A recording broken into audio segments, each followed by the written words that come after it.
नमस्कार, मैं हूं सुखा। निर्भर की खबरों में सबसे पहले नजर डालते हैं आज के मुख्य समाचारों पर। नर्सिंग विभाग की अंदरूनी राजनीति गरमाई, छात्राओं ने किया जिलाध्यक्ष पर पलटवार। हनुमानगढ़ में तैयार होने को है अंडरब्रिज, अगले माह उद्घाटन संभव। नागरिकों ने उठाया लावारिस भूखंडों पर सवाल, बोर्ड लगवाने की गुहार। मलेरिया की Dastak, door to door survey, सफाई पर खास फोकस। और समाचार विस्तार से।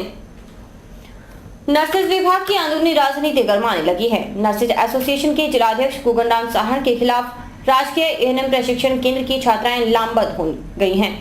उन्होंने जिला कलेक्टर सुबीर कुमार को ज्ञापन सौंपा। ज्ञापन के माध्यम से एएनएम छात्राओं ने यह मांग की है कि एएनएम, टीसी व एचएमएच में नर्सिंग अधीक्षक रणवीर सिहागी रहने चाहिए। राजकीय एएनएम प्रशिक्षण केंद्र की छात्राओं ने आज जिला कलेक्टर को ज्ञापन सौंपा, जिसमें एएनएम छात्राओं ने जिला कलेक्टर से मांग की है कि नर्सिंग अधीक्षक के पद पर कार्यरत रणवीर सिहागी प्रिंसिपल रहने चाहिए। छात्राओं का कहना है कि हमें अपने प्रिंसिपल से किसी प्रकार की कोई परेशानी नहीं है। परेशानी तो हमें टाउन हॉस्पिटल से है, जहां हमारे साथ अभद्र व्यवहार होता है। महिला इंचार्ज की जरूरत टाउन हॉस्पिटल में है, जहां हमें अकेले ड्यूटी करने में दिक्कत आती है, जहां हमेशा हमें असुरक्षा महसूस होती है। एएनएम छात्रा सरोज गोदारा का कहना है कि उनके प्रिंसिपल रणवीर सिहाग ने कभी भी किसी छात्रा के साथ अभद्र व्यवहार नहीं किया, बल्कि हमेशा हमारी मदद की है। वे हमारे साथ हमारे पिता जैसा व्यवहार करते हैं। उनके खिलाफ की गई शिकायत बेबुनियाद है। प्रिंसिपल सर के खिलाफ जो भी आज अखबार में ऐड निकलवा रखी है वो बिल्कुल गलत है। हमारे सर बहुत बढ़िया है और हमें अच्छा पढ़ाते हैं, हमारे साथ अच्छा व्यवहार करते हैं, हमारे पिता के समान है और जो भी हमारी समस्या हो अच्छी तरह समाधान करते हैं। पर पता नहीं गुगन सारण और बलतेज ब्राड़ और सुनील बैल को क्या प्रॉब्लम है, हर बार कोई न कोई प्रॉब्लम खड़े कर देते हैं। इस वजह से हमारी पढ़ाई डिस्टर्ब होती है। छात्राओं का कहना है कि इस तरह की झूठी शिकायतों से उनकी पढ़ाई पर असर पड़ता है। छात्राओं ने नर्सिंग एसोसिएशन के जिलाध्यक्ष गुगन साहड़ के बारे में कहा कि वह पहले भी एक बार उनके प्रिंसिपल के खिलाफ इस तरह की झूठी शिकायत करवा चुके हैं, जिससे उनकी पढ़ाई बाधित हुई थी। छात्राओं का कहना है कि जब गुगन साहड़ से इस बारे में बात की तो उन्होंने कहा कि वह प्रिंसिपल से अपनी जातीय दुश्मनी निकाल रहे हैं, जिससे सभी एएनएम छात्राओं की पढ़ाई के साथ साथ उनके प्रशिक्षण केंद्र की भी बदनामी हो रही है। नर्सिंग एसोसिएशन के अध्यक्ष हैं, जिला अध्यक्ष गुगन जी साहड़ ने, उन्होंने हमारे सर के बारे में ये लिखा है कि वो अभद्र व्यवहार करते हैं, जिससे हमें असुरक्षा फील होती है। बल्कि ऐसी कोई बात नहीं है। सर हमारे पिता जैसा व्यवहार करते हैं हमारे साथ, बल्कि बहुत अच्छे हैं। गुगन जी साहड़ ने पहले भी एक दो बार ये रिपोर्ट लिखाई थी, जिसकी वजह से हमें परेशानी हुई थी, लेकिन हम यही विज्ञापन देने आए हैं कि हमें बार बार डिस्टर्ब न करें। जब गुगन जी साहड़ से बात की तो उन्होंने बोला कि हमारी जातीय दुश्मन है। तो हम सर से यही कहने आए हैं कि जो भी जातीय दुश्मन हो वो अपने तरीके से निकाले, पर हमारा नाम बीच में न लाए। एएनएम छात्रा ममता रानी ने कहा कि जिलाध्यक्ष गुगनराम साहड़ अपनी जातीय दुश्मनी में छात्राओं को मोहरा न बनाएं। कॉलेज की सभी छात्राओं को प्रिंसिपल से किसी तरह की कोई समस्या नहीं है। तो नर्सिंग अधीक्षक है, वो मेल होने से हमें कोई परेशानी नहीं है और हमारे साथ बहुत अच्छा व्यवहार करते हैं। जो गुगन जी साहड़ हैं वो हमारे प्रिंसिपल के साथ जो जातीय दुश्मनी निकालना चाहते हैं, वो उसे हमें कोई लेना देना नहीं है। एएनएम छात्राओं का कहना है कि वे 18 महीने से यहाँ ट्रेनिंग कर रही हैं। आज तक उन्हें प्रिंसिपल सर से किसी प्रकार के अभद्र व्यवहार की कोई आशंका तक नहीं हुई, तो गुगन साहड़ ने किस बुनियाद पर यह आरोप लगाया कि हमारे साथ अभद्र व्यवहार हो रहा है। छात्राओं ने गुगन साहड़, सुनील बहल व बलतेज बराड़ के ऊपर इस तरह के झूठे आरोप लगाने के मामले में कार्रवाई करने की मांग की है। उनको कैसे पता जब हमें कोई प्रॉब्लम नहीं है। 18 महीने हो गए हमें ट्रेनिंग करते, हमारे पिता जैसा व्यवहार करते हैं और बोल रहे हैं कि ऐसा हमें लग रहा है कि आप असुरक्षित हो, ये है वो। हम बिल्कुल भी असुरक्षित नहीं हैं और जैसे कि फीमेल मेल से हमें कोई फ़र्क नहीं पड़ता है। पहले तो वो बोलते हैं कि आपको बड़ों से बात करनी नहीं आती, लेकिन पहले वो बताएं कि उनको नहीं पता है कि छोटों के साथ कैसे तमीज़ करते हैं। आज भी उनसे हमने बात की थी, इसीलिए हम जिला कलेक्टर सर से यही कहने आए हैं कि गुगन जी साहड़ के खिलाफ कार्रवाई करें। आपको बता दें कि राजस्थान नर्सेज एसोसिएशन के जिलाध्यक्ष गुगनराम साहड़ के नेतृत्व में नर्सिंग कर्मियों ने मुख्य चिकित्सा एवं स्वास्थ्य अधिकारी को ज्ञापन देकर राजकीय एएनएम प्रशिक्षण केंद्र पर महिला प्रधानाचार्य की स्थायी नियुक्ति करने की मांग की थी। ज्ञापन में साहड़ ने सीएमएचओ को बताया था कि इस केंद्र पर 90 लड़कियां प्रशिक्षण प्राप्त कर रही हैं, इसलिए यहां पर योग्य महिला नर्सिंग स्टाफ की नियुक्ति की जाए ताकि इसका लाभ यहां अध्ययनरत छात्राओं को मिल सके। हनुमानगढ़ में राजस्थान लेखाकार एसोसिएशन के प्रदेश आह्वान पर जिले के समस्त लेखाधिकारियों हड़ताल को जारी रखते हुए आज सामूहिक अवकाश रखा। अकाउंटेंट एसोसिएशन के प्रदेश व्यापी आह्वान पर गत 6 दिनों से जिले के समस्त उप कोषाध्यक्ष एवं कोष के कार्यालय में वेतन एवं अन्य भुगतान संबंधित समस्त कार्य पूर्ण रूप से बंद हैं। आज जिले भर में लेखाकार विभाग के कर्मचारी सामूहिक अवकाश पर रहे। कोष कार्यालय व उप कोष कार्यालय में लेखाकारों के कार्य नहीं करने से बिजली, पानी व अन्य आवश्यक बिल अटक गए। वहीं कर्मचारियों के कार्य नहीं करने से लगभग 22 करोड़ रुपए के वेतन के बिल तथा 3 करोड़ रुपए के लगभग बिजली पानी के बिल अटक जाएंगे। अकाउंटेंट एसोसिएशन की इस हड़ताल से जिले के सैकड़ों लेखाकर्मियों ने काम नहीं किया। राजस्थान अकाउंटेंट एसोसिएशन से जुड़े लेखाकारों ने राज्य सरकार पर अपना वायदा पूरा न करने का आरोप लगाया है। केंद्र में लेखाकार विभाग को यातायात भत्ता, शिक्षा भत्ता और एलटीए दिया जाता है, जबकि राज्य सरकार ने यह सुविधा भी नहीं दी है, जिसके फलस्वरूप कर्मचारियों को हर महीने 5,000 रुपए का नुकसान उठाना पड़ता है। यह हड़ताल राजस्थान अकाउंटेंट एसोसिएशन के प्रदेश आह्वान पर की गई। एक तरफ हजारों लोगों के पास खुद का मकान बनाने के लिए भूखंड नहीं है, वहीं दूसरी तरफ नगर परिषद क्षेत्र के वार्ड नंबर 27 में ऐसे कई भूखंड हैं जो लावारिस हालत में हैं। ऐसी न्यूज के लोकप्रिय कार्यक्रम में जो पब्लिक है सब जानती है, मिनालको ने इस सवाल पर जमकर सवाल किए। उन्होंने आयुक्त श्रवण बिश्नोई से कहा कि क्यों न नोटिस बोर्ड की व्यवस्था की जाए। एक खाली प्लाट पड़ा है, मैंने काफी बार उनसे भी सरपाल जी से बोला था, वहाँ गंदे कपड़े हैं, कोई मर जाता है तो कपड़े है, कोई पैदा होता है कपड़े डाल देता है, काफी परेशानी होती है। और केदार जी गुप्ता जी को मैंने बोला था रोक के, और उन्होंने ये कहा था कि इसके मालिक का पता करो, इसका सही मालिक कौन है। और 15 सालों से तो कोई नहीं मिला। प्लॉट लावारिस है, लगता तो लावारिस है, लावारिस का मतलब नगर पालिका का। कब्जा करके देखो ना, एक दिन सामने आ जाएगा लावारिस किससे। कल 4 दीवारी बनाओ आप उसकी, लावारिस है। सही बोर्ड लगा दो, आप ही आ जाएगा नगर पालिका रहे। गोपाल जी, मैं कमिश्नर साहब से इसके बारे में कहना चाहूंगा कि जो प्लाट यहाँ बहुत पड़े हैं, ऐसे प्लाट एक नहीं, इनकी ये समस्या बिल्कुल वाजिब है कि जब बारिश होती है, बारिश के मौसम में यहाँ क्या पानी भर जाता है, इस पूरे एरिया में ये समस्या रहती है। कई बार कमिश्नर साहब को हम पहले मिले भी हैं, उनको कहा भी है कि जो ये खाली प्लाट पड़े इनको नोटिस दो। मलेरिया ने पांव पसारना शुरू कर दिया है। मामूली बारिश के बाद मलेरिया के प्रकोप बढ़ने की आशंका को देखते हुए चिकित्सा एवं स्वास्थ्य महकमा अलर्ट हो गया है। प्रशासन ने भी अपने स्तर पर तैयारी शुरू कर दी है। आपको बता दें कि जिले में अभी 13 पॉजिटिव रोगी चिन्हित किए गए हैं। मौसम में बदलाव के साथ मलेरिया ने पांव पसारने की कवायद शुरू कर दी है। बरसात की संभावना के बीच चिकित्सा एवं स्वास्थ्य महकमे ने अपनी ओर से बचाव की तैयारी भी शुरू कर दी है। इसके लिए मच्छरों की तादाद कम करने की रणनीति पर काम हो रहा है। खास तौर पर सफाई व्यवस्था चाक चौबंद करने पर ध्यान दिया जा रहा है। मलेरिया जैसे कि हमें मालूम है हमारे क्षेत्र के लिए एक एंडेमिक बीमारी है। ये राउंड द ईयर साल के 365 दिन चलती रहती है। इस टाइम ट्रांसमिशन कम है, लेकिन अब जब रेनी सीजन आएगा तब इसका प्रभाव और प्रभावित क्षेत्र है वो बढ़ जाएगा।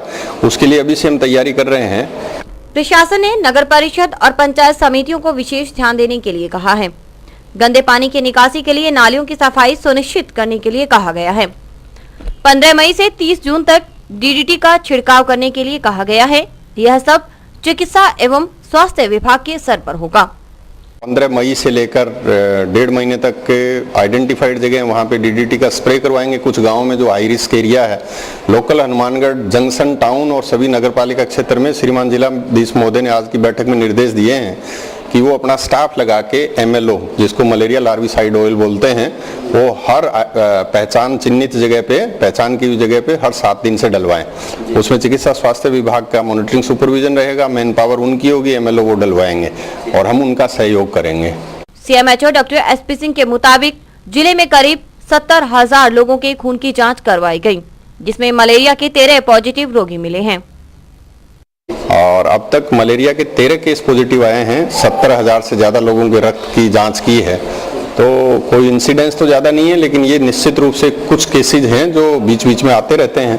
और रेनी सीजन, बरसात का मौसम या इस तरह की स्थितियां बनने पर, जब हॉट, ह्यूमिड और आर्द्रता वाला जब क्लाइमेट होता है तो ये रोग ज़्यादा तेजी से फैलता है। जिले भर में विशेष सफाई अभियान चलाने के निर्देश दिए गए हैं। जिला स्तरीय अधिकारियों की बैठक में जिला collector Subir Kumar, ADM BL Mehda, CMHO doctor SP Singh, नगर पालिकाओं के ईओ और पंचायत समितियों के बीडीओ आदि ने शिरकत की। एडीएम बीएल मेहड़ा ने कहा कि इस संबंध में एमएलओ डालकर छिड़काव करने के लिए कहा गया है। निर्देश दिए हैं कि हर हफ्ते कम से कम 2 दिन जो है वो एक नियमित रूप से जो है वो एमएलओ डाल करके और उसका छिड़काव करें, जिससे कि जो भी मच्छर जो है वो खड़े पानी में, एकत्रित पानी के अंदर जो मच्छर है वो उसमें मर जाएं, उनके लार्वा पैदा नहीं हो और किसी प्रकार की कोई मलेरिया या डेंगू की जो कोई बीमारी है वो जिले में नहीं हो। खास बात है कि इन तमाम चिंताओं के बावजूद हनुमानगढ़ नगर परिषद क्षेत्र में फॉगिंग मशीन सही नहीं है। सीएमएचओ ने भी कहा कि इस संबंध में नगर परिषद से बात की गई है। उन्होंने माना कि फॉगिंग मशीन काम आने वाली मशीन है। फॉगिंग मशीन निश्चित रूप से काम आने वाली मशीन है, लेकिन जहां बहुत लंबा चौड़ा खुला एरिया हो और जहां बहुत सारी गंदगी हो, जैसे हमारे यहाँ पे इंडस्ट्रीज के सराउंडिंग का जो एरिया है वो खुला और लंबा चौड़ा एरिया है, पानी पड़ा रहता है, वहाँ मॉस्किटो ब्रीडिंग साइट है। इस तरह की जगह जहाँ ह्यूमन हैबिटेंट्स कम हो और लंबा चौड़ा खुला एरिया जहाँ मॉस्किटो रिजर्वोयर हो, वहाँ पे फॉगिंग का इस्तेमाल किया जा सकता है। आज ही जिलाधीश महोदय ने निर्देश दिए हैं कमिश्नर नगर परिषद को कि तत्काल प्रभाव से उसको ठीक करवाया जाए और प्रयोग में लाया जाए। मलेरिया से बचाव के लिए सफाई को आवश्यक बताते हुए सीएमएचओ ने कहा कि इसके अलावा भी कुछ ऐसे जरूरी तरीके हैं जिन पर गौर करने की जरूरत है। बात सही है कि हाउस होल्ड लेवल और इंडिविजुअल लेवल पे अगर हम इसका ध्यान रखें तो इससे बचा जा सकता है। जैसे घर में जाली वाले गेट हों तो उनको बंद करके रखना चाहिए। ये मच्छर का नेचर होता है कि वो सुबह के टाइम अंदर आता है और शाम के टाइम बाहर निकलता है, तो सुबह के टाइम और शाम के टाइम हर हालत में जाली वाला गेट बंद रखें, जाली वाला गेट बंद रखें। इंडिविजुअल लेवल पे जो एक्सपोज्ड पार्ट है, खुला एरिया नहीं रखें, पूरे बाजू का कपड़ा पहन के रखें, पतले कपड़े से सोते समय शरीर ढक के रखें। और जैसे सरसों का तेल या कोई भी तेल हाथ पाँव के जो खुली जगह वहाँ पे लगा के रखें। मॉस्किटो हटाने के लिए जो रिप्लेट्स आते हैं उनका प्रयोग करें। जैसे इंडिविजुअल लेवल पे इलेक्ट्रिक बैट आता है उसका प्रयोग कर सकते हैं। कुछ केमिकल्स आते हैं बाजार के अंदर, उनका प्रयोग कर सकते हैं। और अपने घरों के आसपास साफ सफाई रखें। सबसे महत्वपूर्ण ये है, अगर हमारे घर की नाली का पानी भी कहीं इकट्ठा होता है तो मेरा सबसे आपके माध्यम से पूरे जन समुदाय से आग्रह है कि वहाँ पे थोड़ा सा किसी भी तरह का तेल, एमएलओ डालना हो हमसे ले लें, या घर में मिट्टी का तेल है वो डाल दें, सरसों का तेल डाल दें। तो ये बहुत कम मात्रा के अंदर अगर 7 दिन के अंतराल से लगातार डाला जाए तो 1 महीने में सारे मच्छर खत्म हो सकते हैं। समाचार अभी और भी हैं, देखते रहिए दिन भर की खबरें। Baby happy modern PG college, a brand for quality education द्वारा स्टूडेंट्स के करियर को ध्यान में रखते हुए विभिन्न प्रकार के कोर्सेज करवाए जाते हैं, जैसे MSc, MA, BCA, BBA, BSc, BCom, BA. College में वेल क्वालिफाइड लेक्चरर्स की कड़ी मेहनत से लगातार 3 वर्षों से स्टूडेंट्स ने महाराजा गंगा सिंह विश्वविद्यालय की मेरिट लिस्ट में अपना नाम लाकर शिक्षा के क्षेत्र में एक नया रिकॉर्ड कायम किया। हाय, आई एम नूरजहां, मैं बीबीए की स्टूडेंट हूं। मैंने बीबीए फर्स्ट ईयर में यूनिवर्सिटी में 3rd रैंक प्राप्त किया था। इसका सारा श्रेय मैं अपने मैनेजमेंट और स्टाफ को देना चाहूँगी, जिन्होंने यहाँ पर मुझे इतनी अच्छी फैसिलिटीज़ प्रोवाइड करवा। Simranjeet Kaur, first year I scored 80% marks, and for this I would like to thank for Baby Happy Modern PG College. The environment of this college is very learning and I have learned a lot of during these 2 years. College में corporate world की आवश्यकताओं को ध्यान में रखते हुए समय समय पर करियर गाइडेंस सेमिनार्स और वोकेशनल कोर्सेज आयोजित किए जाते हैं। महाविद्यालय में library, labs, wifi, playground, canteen, transport आदि फैसिलिटीज प्रोवाइड की जाती है। संस्था का उद्देश्य स्टूडेंट्स को एकेडमिक्स के साथ साथ एक्स्ट्रा करिकुलम एक्टिविटीज जैसे कल्चरल, स्पोर्ट्स आदि में संपन्न बनाना है। हमारे यहाँ यहाँ पर आपको आकर्षक कीमतों पर 32 इंच LED, LCD टीवी उपलब्ध हैं। डीजी वर्ल्ड के शोरूम पर आपको आकर्षक brand Videocon, Sansui, Kelvinator, Electrolux, Philips, Panasonic, Kenstar आदि के होम अप्लायंसेस मिलेंगे। यहाँ पर LED, LCD TV, AC, refrigerator, washing machine, microwave, water heater आदि इलेक्ट्रॉनिक सामान आकर्षक कीमतों पर एक ही छत के नीचे मिलेंगे। मैं Deepak Bansal radio corporation, Bansal electro power, DG world Hanumangarh. हमने ये कामना की थी कि हम वर्ल्ड कप जीतेंगे, वो वर्ल्ड कप हम जीत चुके हैं। और मैं आपसे ये निवेदन करता हूँ कि जिले का सर्वप्रथम डीजी वर्ल्ड पर हर बढ़िया से बढ़िया वर्ल्ड की कंपनियाँ जो AC, LCD और वॉशिंग मशीनें, माइक्रोवन, होम अप्लाइंस जो भी रखते हैं, आप हमें सेवा का मौका देवें उचित मूल्य पर और फुल गारंटी पर आपको इलेक्ट्रॉनिक्स उत्पादन यहाँ प्राप्त होंगे। जय हिंद, वंदे मातरम। संपर्क करें DG world, town junction road, Vijay cinema के सामने, हनुमानगढ़ टाउन।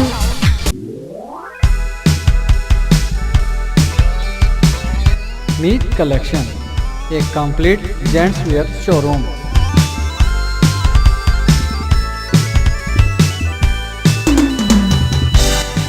पर आपको जेंट्स वियर में रेडीमेड गारमेंट्स, इंपोर्टेड शूज, चप्पल आदि की भरपूर वैरायटी मिलेगी। वैरायटी ऐसी जो आपको देखते ही मन भा जाए, रेट ऐसे जो आपको पसंद आ जाए। यदि आप कम कीमत में अच्छी वैरायटी खरीदना चाहते हैं तो तुरंत संपर्क करें। हमारा पता है मीत कलेक्शन, खोसा कॉम्प्लेक्स, नज़दीक Shri Ram market, Hanumangarh junction.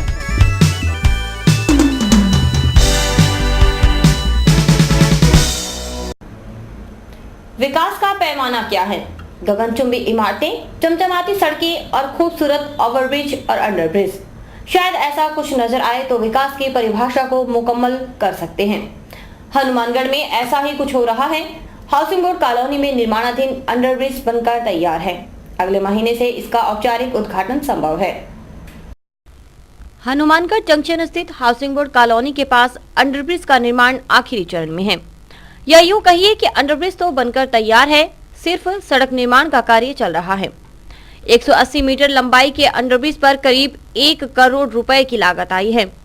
3.5 foot चौड़ाई और 2.5 फुट लंबाई वाले ब्रिज के नीचे डबल सड़क बन रही है। इससे क्षेत्र के लोगों को काफी राहत मिलेगी। लोग विकास के क्षेत्र में बदलाव के तौर पर देख रहे हैं। जिससे हनुमानगढ़ का सर्वांगीण विकास हुआ है। Housing board colony, ITI colony, गांव मक्का सर डबली के जो नागरिक थे उनको अब आने जाने में किसी तरह की कोई परेशानी नहीं होगी और इससे हनुमानगढ़ का सर्वांगीण विकास हुआ है और दुर्घटनाओं में भी इससे बहुत कमी आएगी। हाउसिंग बोर्ड कॉलोनी के रामलाल बेनीवाल के मुताबिक अंडरब्रिज बनने से आसपास के लोगों को काफी फायदे होंगे। इससे हाउसिंग बोर्ड कॉलोनी, सेक्टर 12 और ITI के पीछे बस्ती वालों को राहत मिलेगी। रेलवे अंडरब्रिज जो अभी बन रहा है, इसका हाउसिंग बोर्ड, सूरतगढ़ साइड से आने वाली छोटे व्हीकलों को प्लस ITI कॉलोनी वालों को फायदा मिलेगा। लेकिन इसका अगर कनेक्शन परली रेलवे पर साइड लाइन की परली साइड से अगर करते और सीधा सूरतगढ़ रोड से मिला देते तो उससे ज़्यादा बेनिफिट मिलता। अभी लोगों को ज़्यादा घूम के आना पड़ेगा। अब ज़्यादा घूम के आना पड़ेगा, जाएंगे इसके अंदर से होकर के, आबादी के अंदर से, तो उनको और ज़्यादा मुश्किल आएगी। जगह जगह स्पीड ब्रेकर तो ऑलरेडी बना रखे हैं। हाउसिंग बोर्ड कॉलोनी विकास संघर्ष समिति के अध्यक्ष कमल नारायण पारिक के मुताबिक बेहतर होता इस अंडरब्रिज का निर्माण बाबा दीप सिंह गुरुद्वारा के पास होता। इससे अधिकाधिक लोगों को लाभ मिलता। ये अंडरपास अगर बाबा दीप सिंह गुरुद्वारे के सामने से बनाते तो हाउसिंग बोर्ड के लोगों के लिए बड़ा फायदा होता और सीधा रास्ता मिलता है इनको जाने के लिए। जी। और इसकी बजाय एक अगर गंगानगर फाटक को बंद करके उधर से निकाल दिया जाता तो और ही बढ़िया रहता। हालांकि उन्होंने माना कि अंडरब्रिज से नागरिकों का फायदा होगा। पारिक के मुताबिक शहर में ओवरब्रिज और अंडरब्रिज निर्माण से विकास क्रम तेज होने का अनुमान लगने लगा है। वे शहर में 2-2 ओवरब्रिज और 1 अंडरब्रिज बनने को विकास के लिहाज से श्रेष्ठ मानते हैं। इससे फायदा है शहर को और हाउसिंग बोर्ड के इस साइड के लोगों को आने के लिए बड़ा फायदा हो गया। लोगों को आराम हो गया। ऊपर नीचे जाने से पहले घंटे तक लाइनों में खड़ा रहना पड़ता था। कुल मिला के ठीक है, विकास की दृष्टि से ठीक है ये। अंडरब्रिज के नीचे डबल रोड बनाने का कार्य चल रहा है। इसके बाद संभवतः मई में अंडरब्रिज का औपचारिक उद्घाटन होगा। पेंशन महाअभियान को लेकर प्रशासन काफी गंभीर नजर आता है। बताया जा रहा है कि सरकार इस अभियान को लेकर फिक्रमंद है और हर पात्र व्यक्ति को इसका लाभ दिलाने के लिए गंभीर है। यही वजह है कि प्रशासन ने नगर परिषद और पंचायत समितियों को संवेदनशील होकर प्रयास करने के लिए कहा है। चुनावी साल है और हर आदमी को खुश करने की तैयारी चल रही है। सरकार का प्रयास है कि आम आदमी को हर तरह की सुविधाएं दी जाएं ताकि वोट बैंक भी मजबूत स्थिति में रहे। लिहाजा पेंशन महाअभियान को भी इसी नजरिए से देखा जा रहा है। सरकार ने पेंशन के लिए निर्धारित पात्रता में शिथिलता बरतते हुए प्रशासन को भी अभियान को लेकर गंभीरता बरतने के लिए कहा है। सरकार के निर्देशों के मुताबिक विधवा, प्रतियक्ता, तलाकशुदा, वृद्धजन, बीपीएल, स्टेट बीपीएल, अंत्योदय परिवार व आस्था कार्ड धारक परिवार के सदस्यों सहित छोटे कद वाले यानी बोनों को पेंशन देने के लिए कहा है। इसके तहत वृद्धावस्था, विधवा, प्रतियक्ता, तलाकशुदा के लिए पेंशन की पात्रता की आय सीमा 48,000 और विशेष योग्यजन के लिए 60,000 रुपए वार्षिक निर्धारित की गई है।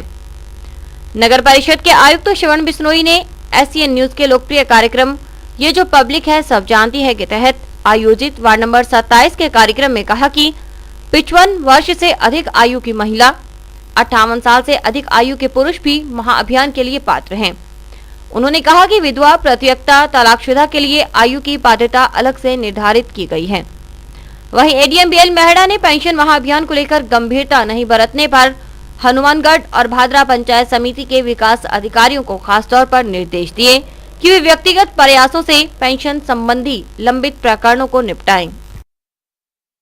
जो पेंशन का महाअभियान चल रहा है उसमें हमने विशेष रूप से जिनकी प्रगति कम है उनको निर्देश दिए हैं BDO हनुमानगढ़ और BDO भादरा को कि जो उनकी पेंडिंग है उनको वो जल्दी से जल्दी 1-2 दिन के अंदर उनकी स्वीकृति जारी करें और भविष्य के अंदर जिस दिन कैंप हो उसी दिन उनकी ऑनलाइन स्वीकृति जारी करें जिनसे कि जनता को ज़्यादा से ज़्यादा रिलीफ मिल सके। वृद्ध है जो 55 वर्ष से बड़ी महिला और 58 वर्ष से बड़ा पुरुष है और जिसके पास 60,000 रुपए से कम वार्षिक आय है उसको पेंशन मिलेगी, 101% मिलेगी। कोई आदमी नहीं लेगा पेंशन, चाहे वो बीपीएल में है या बीपीएल में नहीं। नोहर के गंगा नर्सिंग होम में रक्तदान शिविर लगाया गया। इसमें 72 यूनिट रक्तदान किया गया। रक्तदान को लेकर रक्तदाताओं में खासा उत्साह रहा। रक्तदान महादान यह नारा अब हर तरफ सार्थक होने लगा है। नोहर के गंगा नर्सिंग होम में मंगलवार को रक्तदान शिविर लगाया गया। इसमें 72 यूनिट रक्तदान किया गया। संचालक डॉक्टर संतलाल छिंपा के मुताबिक रक्तदान करने को लेकर युवाओं में खासा उत्साह देखा गया। पत्रकार रोहताश सैनी आदि ने भी रक्तदान किया। उन्हीं की पावन स्मृति में आज ये स्वैच्छिक रक्तदान शिविर रखा गया है जिसमें भारी संख्या में शहर के आसपास के गांवों के युवाओं ने लोगों ने भाग लेके और बढ़ चढ़ के हिस्सा लिया इसमें और अपना रक्तदान किया। और भविष्य में भी हम इस तरह के आयोजन करते रहेंगे। अभी वक्त है हेडलाइंस का।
नोहर के बहुचर्चित चक्राजसर हत्याकांड के आरोपियों को गिरफ्तार करने और मामले की जांच सीबीआई से करवाने की मांग को लेकर 1 साल 34 दिनों से चल रहा क्रमिक अनशन आज खत्म कर दिया गया।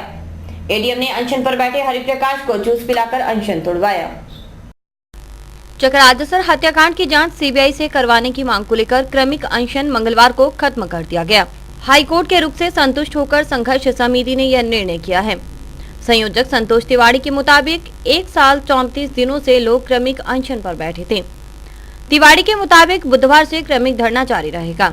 एडीएम बीरबल राम चौधरी ने हरिप्रकाश को जूस पिलाया और अनशन तोड़वाया। आपको याद होगा कि चकराजसर में एक ही परिवार के 4 सदस्यों की निर्मम हत्या कर दी गई थी और आज तक पुलिस अपराधी तक नहीं पहुंच पाई।